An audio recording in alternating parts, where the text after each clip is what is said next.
Docteur Banga, réaction, analyse, est-ce que vous aussi, de votre côté, il y a eu des surprises ou pas du tout? Je pense que j'ai réussi mon pari. Hein.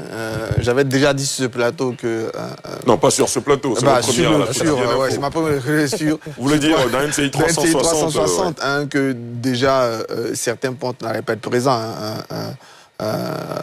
Tidiane Thiam et Laurent Gbagbo, on sait même, la Cour constitutionnelle a vraiment détaillé hein, qu'aucun de leurs droits civils, politiques n'a été violé et qu'ils n'étaient pas électeurs. Et c'était expliqué comme ça. J'avais même tenu le pari qu'on aurait moins d'une dizaine de candidats. Et vous voyez, on a 5. Donc, néanmoins, il y a eu quelques surprises. En d'autres termes, vous nous dites ce soir que vous étiez dans le secret de Dieu. Non, on n'a pas besoin d'être dans les secrets de Dieu. C'est un peu le don de l'analyse, de la prospective. On regarde, on a des données qu'on analyse et qu'on donne. Voilà pourquoi, par exemple, quand j'ai vu dans votre reportage que Vincent Toubi est une surprise, non, moi je l'avais déjà dit, n'allait pas avoir ces parrainages. Parce que les parrainages, c'est une mécanique d'implantation régulière. Même à Finguessan, j'avais déjà émis du doute. Certains de ses partisans, même sur Facebook, m'avaient... cogné parce que j'avais dit je doute. Pourquoi je doutais? Parce qu'il y a une dynamique à Finguessan depuis 2018 et d'une spirale négative. Il a gagné les régionales en 2018. Après, il fait un peu n'importe quoi à l'élection de 2020, donc il n'y participe pas. Dans tout Bongouanou, aux législatives, ne gagne que la sous-préfecture de Bongouanou. Ensuite, il perd sa région du Moronou. Donc vous n'êtes pas surpris? Non, je ne suis pas surpris pour lui. En revanche, un peu surpris, mais au-delà même de surpris, un peu déçu pour Assalé. Parce que je pense que c'est tout le contraire. C'est quelqu'un justement qui, depuis un bon moment, essaie de s'implanter. Et puis pour moi, on entend beaucoup d'Ivoiriens dire on veut la politique autrement, on veut changer les partis politiques et tout ça. Moi, Assalé, il incarnait un peu cette troisième voie qui allait apporter quelque chose de nouveau, qui allait se mettre équidistant des partis. C'est peut-être la première leçon à tirer, c'est que les partis politiques, ils sont encore forts. Et la bonne surprise, pour moi, l'agréable surprise, franchement, je m'y attendais pas du tout. Henriette Lagou. Voilà. Mais quand j'ai regardé, là, depuis la sortie, je vois que Bonamalan, elle a sa deuxième ou troisième candidature. J'ai vu qu'elle faisait aussi quelques tournées. Donc, peut-être qu'elle était dans une discrétion très efficace, mais ça a été la belle surprise pour moi d'avoir Henriette Lagou. Ce qui porte, et je pense que pour une fois, Delors et moi, on est d'accord sur la place des femmes dans la société, ce qui porte quand même à 2 femmes sur 5 candidates. Donc, ça fait à peu près 40%. On est au-delà du quota du tiers de représentation qu'on demande. Donc, ça, ce sont de bonnes nouvelles. Après, il y a eu des précisions côté qui m'a un peu surpris, un peu, parce qu'il y avait quand même des signaux. C'est le fait que le PAC ne soit même pas capable de rassembler les parrainages. Mais il y avait des signaux. Le 12 août, le PPACI a fait un communiqué, un signé de Odette Lorugnon, disant attention, on a le parrainage que dans 10 régions. On était déjà une quinzaine de jours de la fermeture des parrainages. C'était un signal intéressant. Et puis, ça montre quoi? Que ceux qui étaient sur leur assurance, ceux qui pensent qu'il ne faut pas travailler pour aller vers les militants, ont eu du temps, alors que ceux qui ont fait un travail scientifique, qui se sont préparés, je pense par exemple à Don Melo ou à Jean-Louis Billon, on voit qu'ils ont réussi le parrainage. Cependant, pour terminer, j'ai parlé par exemple avec quelqu'un qu'on m'a salué tout à l'heure, je pense qu'il faut quand même refaire des réflexions sur le parrainage.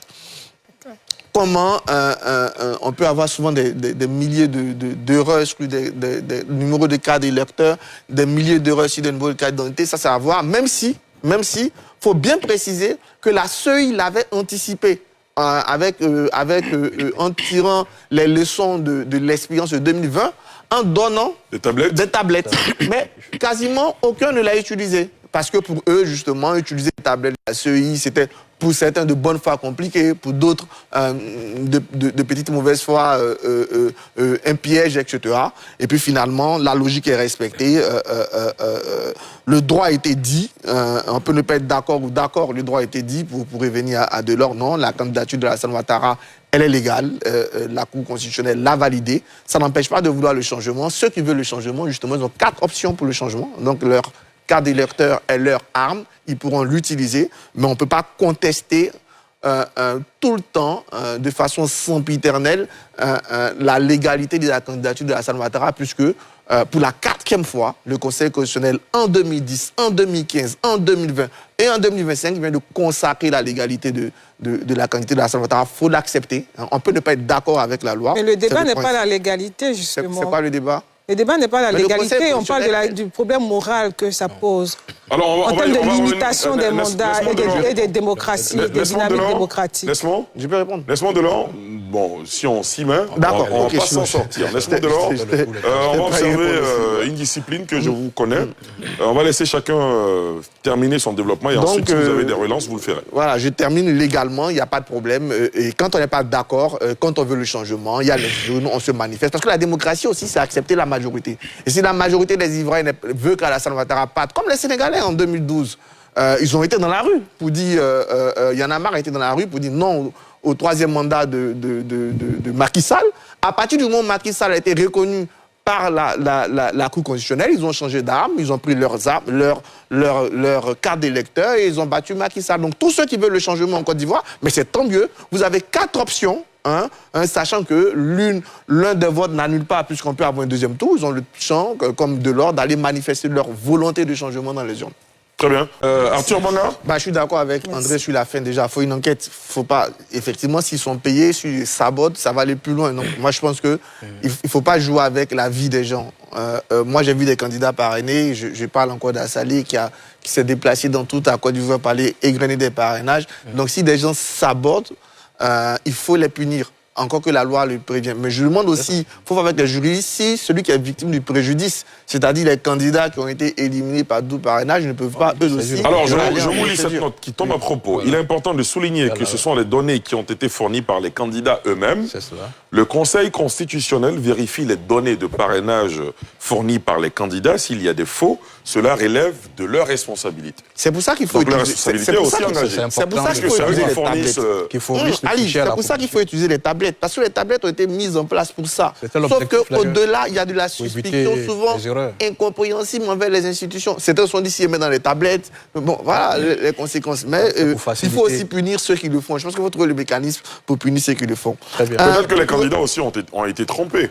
Ouais, par des gens, donc justement, d'où l'idée de les sanctionner. Ça aurait pu être résolu avec les tablettes. Il sait qu'il a accordé du parrainage, donc lui, sa responsabilité... Mais au-delà même de la répression, il faut que la future CEI, parce que je suppose que celle-là va s'achever avec les législatives, elle aura, quand on finit 2026, on a les prochaines élections organisées en 2028, il faut un temps de réflexion sur comment rendre ces parrainages plus efficaces, comment rendre la loi plus efficace. C'est aussi ça le plus important des débats qu'on mène, c'est pour éviter ça dans le futur. D'abord, avant de revenir à votre question, je vais revenir sur l'argument de la morale, comme si la morale était irréfragable. La morale, elle est subjective. Ce qui est moral pour vous ne l'est pas forcément pour moi. Donc, on ne peut pas estimer que dans le monde entier, il y a un consensus, il y a une universalité de la morale. Non. Les règles, même la morale, chacun l'a. Et dans une hiérarchisation des valeurs. Peut-être que pour vous, et je l'entends, la parole donnée, c'est point bas, c'est la parole donnée. L'engagement, c'est l'engagement. Il n'y a pas de souci, c'est votre conception. Certains peuvent estimer que l'engagement, bien que donné, peut être nuancé par le contexte du moment. On a tous ici, je dis à mon enfant, on passera les vacances au village cette année. Si Ali me dit c'est l'élection, tu ne bouges pas cette année ou ne bouges pas trop longtemps parce qu'on aura besoin de toi, je peux revenir vers mon enfant et dire, écoute, je t'ai promis ça, mais dommage, je ne le ferai pas parce que si vous êtes accroché à l'engagement, effectivement, pour vous, c'est quoi la formule du président là le devoir ne peut pas transcender, je ne sais pas... le devoir peut transcender une parole donnée, c'est ce que... Donc voilà, si ça c'est votre morale, ce n'est pas la morale universelle. Donc prendre la morale comme un argument irréfragable, prendre l'engagement comme quelque chose de fixé dans du marbre qu'on ne touche pas, moi je ne suis pas d'accord. Et parce qu'on n'est pas d'accord, dans une république, on a la loi. C'est pour ça qu'au final, on se réfère à ça. Et la loi, c'est la majorité qui l'a choisie. Et donc, c'est aussi ça la démocratie. La démocratie, c'est pas que moi, dans ma conviction, je pense que ce que je pense est vrai, et donc je nie l'altérité. La démocratie, on débat, on discute, quand on a un consensus, tant mieux. Quand on n'en a pas, on a la loi pour trancher. Et en l'espèce, la loi, elle a tranché. La loi l'a tranché pourquoi? Parce qu'elle a donné le pouvoir à une institution de trancher. Parce que si on veut juger avec la morale de chacun, on ne s'en sort pas de l'or. C'est pour ça qu'on a la loi. C'est pour ça qu'on a la légalité qui doit nous permettre. Et ça ne s'arrête pas là. C'est pour ça que j'insiste là-dessus. Ceux qui ne sont pas d'accord, on ne s'arrête même pas là, puisque nous avons encore le moyen. Si pour moi, le plus important chez un homme politique, c'est l'engagement, c'est la parole donnée. Donc je ne vote pas celui qui n'a pas respecté sa parole, à mon avis. Donc je ne vote pas la Ouattara s'il m'a trahi.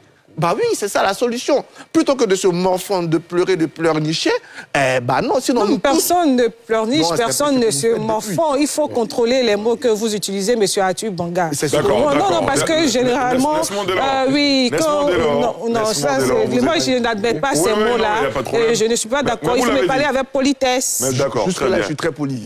Docteur Banga, terminez votre propos. On doit marquer une c'est vraiment subjectif.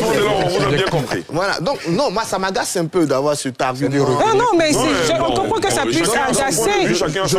Mais on pourrait aussi dire que, voilà, on pourrait dire aussi que votre point de vue agace. On pourrait le dire. Si vous parlez de relativité. Je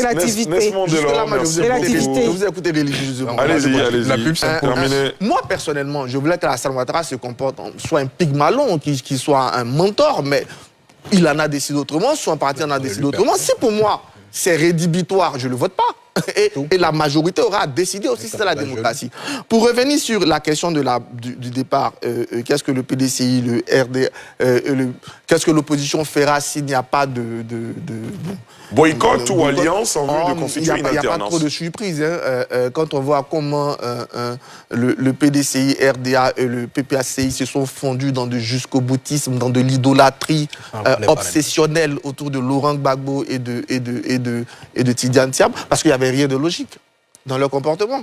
À partir au moins à partir de la liste de la CEI, on avait un élément très clair. Ils ne seront pas sur la liste. À partir de ce moment-là, je pense que les plus lucides d'entre eux ont commencé la réflexion. S'ils ont poursuivi dans de l'idolâtrie jusqu'aujourd'hui, je ne vois pas pourquoi ils vont sortir de cela. Donc moi, je pense que tout au moins, les directions de ces partis vont emmener au boycott. Mais après, les militants ne vont pas forcément suivre. D'ailleurs, si Domelo a plus de parrainage que Laurent Gbagbo, ça doit révéler quelque chose. Parce que je ne vois pas, à part un militant du PPSAI qui va aller parrainer Domelo. Je pense qu'ils ont été parrainés au moins dans leur grande majorité. Il y a le COJEP qui a appelé ses militants à parrainer ça, c'est le deuxième exemple auquel je vais aller. Mais je pense que 80% des personnes qui ont parrainé Domelo, c'est des gars qui viennent du PPSAI. Je pense aussi que 80% des personnes qui ont parrainé Jean-Luc Bion viennent du PDCI. Et je pense que les militants de ces partis, les cadres de ces partis prendront pour certaines leurs responsabilités. Même si je pense que le Front commun va continuer dans ce jusqu'au-boutisme un peu aveugle de vouloir boycotter et délégitimer coûte que coûte l'élection qui en vient. Maintenant, à côté, je termine. Évidemment, il y a une opposition responsable. Il faut saluer Charles Blé Goudé. Je le salue personnellement parce qu'il a dit qu'il ne sera pas candidat, mais il sera actif en 2025. Et déjà, il a gagné son premier pari. Parce que le premier pari de Charles Blé Goudé, c'était quoi? C'était que la gauche soit là. Et la gauche, elle est là, parce qu'il y a deux candidats de gauche. Maintenant, on verra comment il va arbitrer entre les deux, mais c'est déjà quelqu'un qui a su être faiseur de roi. Et bravo au général de la rue, même s'il n'aime plus trop cette appellation, Charles Blé Goudé, pour ce génie. Et j'espère que tous les Ivoiriens vont s'inspirer de cela et comprendre que l'élection qui arrive, c'est un choix.